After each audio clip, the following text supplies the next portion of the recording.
G'day to all my friends and family, and welcome to this episode of Jim's 5am Club. I'm over here at the Pyrmont Wharf, just waiting for the ferry to turn up to head round to Circular Quay. As you can see over there, it's just backing out from the Barangaroo ferry wharf and heading over here at the moment.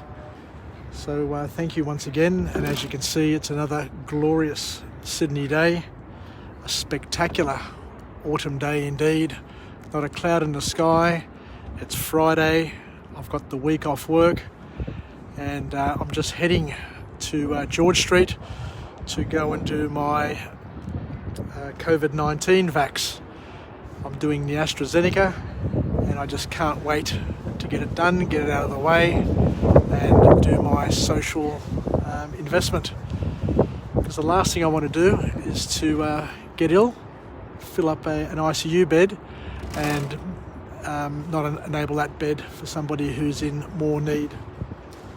So just doing my social thing, fulfilling my social duty, and I look forward to hearing of a lot more Australians getting their COVID shots, and hopefully getting to a point where we've got a herd immunisation and herd immunity to open up the borders and allow us to live a freer and better life.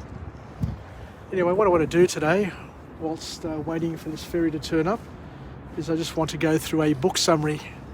And the book summary for today is entitled Think Again, by a fantastic author by the name of Adam Grant. So he commences the book with a lovely quote, and he says, and I agree with this wholeheartedly, that we are all mental misers. And what he means by mental misers is that basically we often prefer to the ease of having and hanging on to our old views rather than dealing with the difficulty of grappling with the new ones. So an interesting point indeed from this author, basically suggesting that the reason why so many people are hard-headed and hold on to their old views is because changing in many ways is quite difficult and challenging for most people, because they need to let go of things that they're invested in, and to try and take on new views is quite a challenge indeed. So the author then talks us through investment history and reminds us how once upon a time there was a technology known as BlackBerry. And remember the Blackberries? The Blackberries maybe a decade ago held 50% of the smartphone market. And 5 years later, they're absolutely non-existent. And now they just hold 1% of the smartphone market, and will end up disappearing completely. The CEO, the founder of that organisation, that company, Mike Lazaridis, just wouldn't change his mind. He insisted that customers just wanted to talk and text. How funny is that, to have a Greek CEO who wouldn't change his mind and was pig-headed, hard-headed. But there you go. There's a very, very valuable lesson to all us males, all us Greek Australians, that if you're too hard-headed, too set in your ways, then you're going to be, or end up becoming, a dinosaur, where you would have had, or you would have been able to maintain a bigger chunk of the market had you moved with the times. But we're talking from an investment perspective, we're not talking about other perspectives. So the author's main point, or the first point that comes out of this book, is that basically we need to rethink our beliefs on a regular basis, and go through and just keep on challenging ourselves, because if we don't, we could end up being dinosaurs like the BlackBerry technology, as this author talks about in this book. So the first formal point to come from this text and I'll just head to the back of the ferry for now. The very first point to come from this text is where the author challenges us to think a little bit better about what we do and how we do it.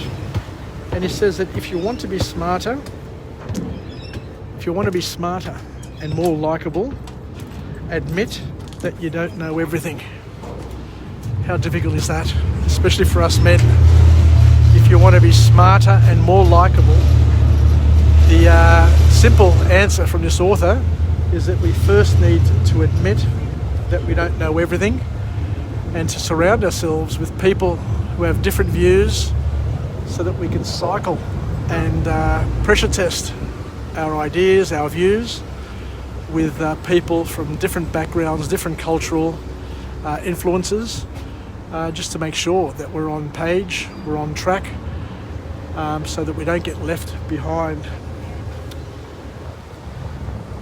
And the author then also reminds us that many of us are unaware what we're not good at. You know, we're not aware what we're not good at, and especially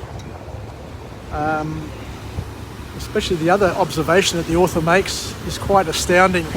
Hadn't quite thought about this before, but what he says is that the people who think highly of themselves in different aspects, and there was an experiment done years ago where they asked people how they rated themselves in sense of humour and logical reasoning. And they come across a number of people who thought themselves very, very high in these aspects. But when they tested them, they found that the people who thought that they were the best at certain things often ended up with the lowest scores. Which just goes to show that we kid ourselves. We kid ourselves sometimes by thinking that we're really, really good at something when we're actually hopeless at it. I often have a wry smile on my face and laugh out loud when I hear statistics about certain cultures rating themselves as great lovers. And we Greeks have a lot to answer for in that area. But, people often think that they're a lot better.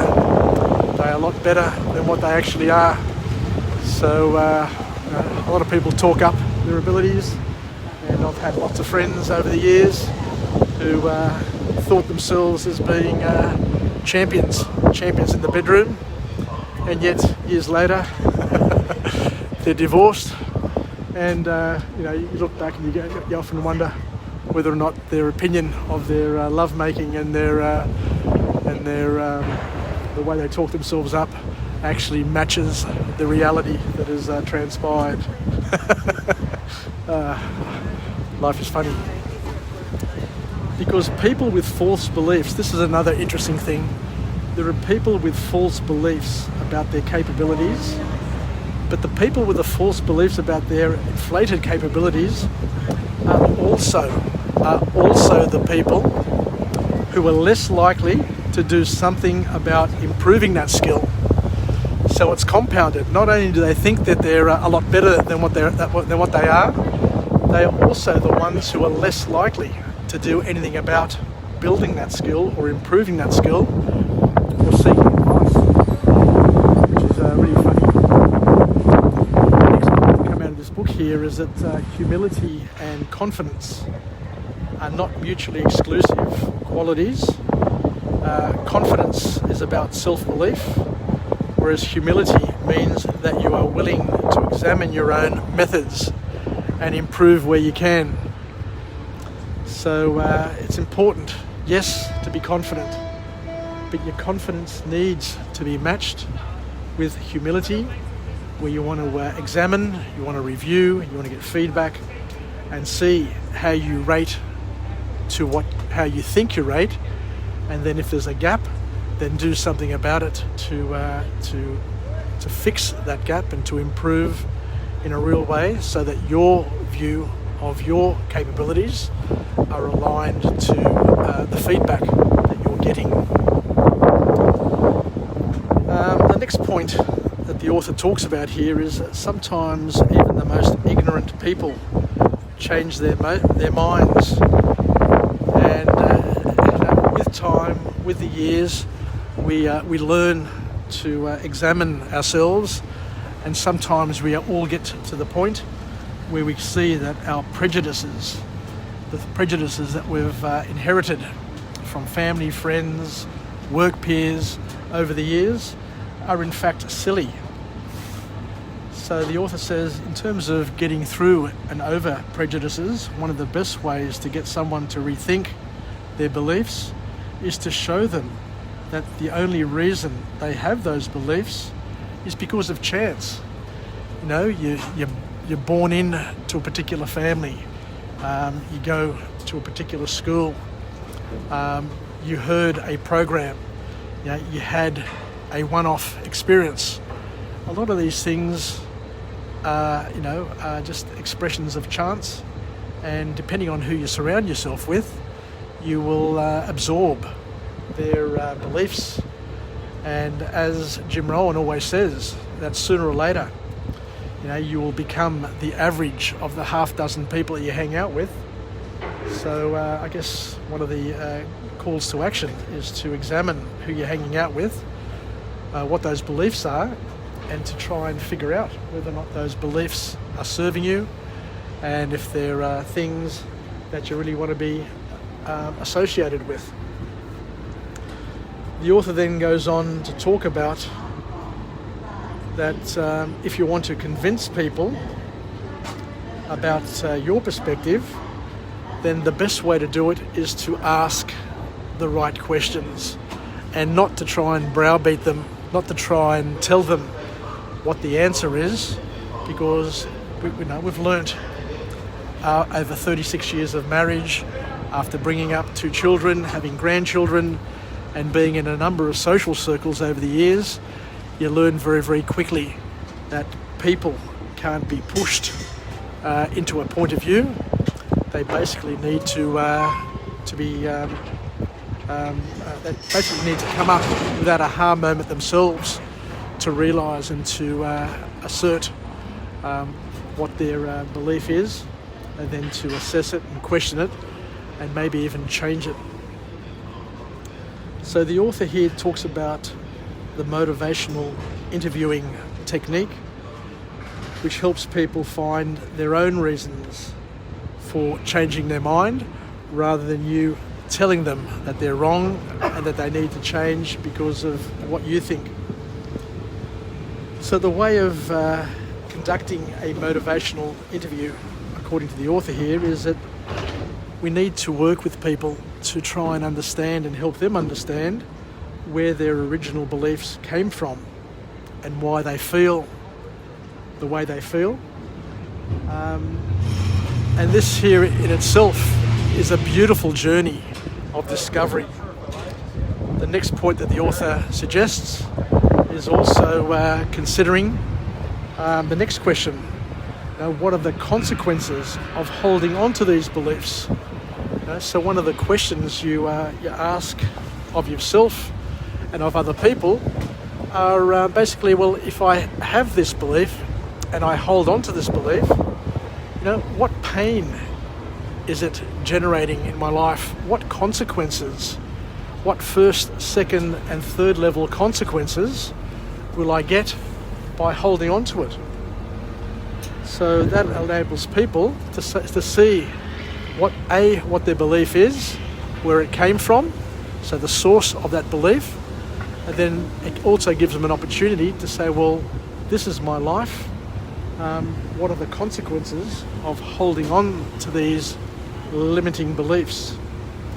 And then the last point of all is where we use a technique called reflective listening, where we listen to what people are talking about, acknowledge their belief, acknowledge their fears, so we go with them in an Aikido style.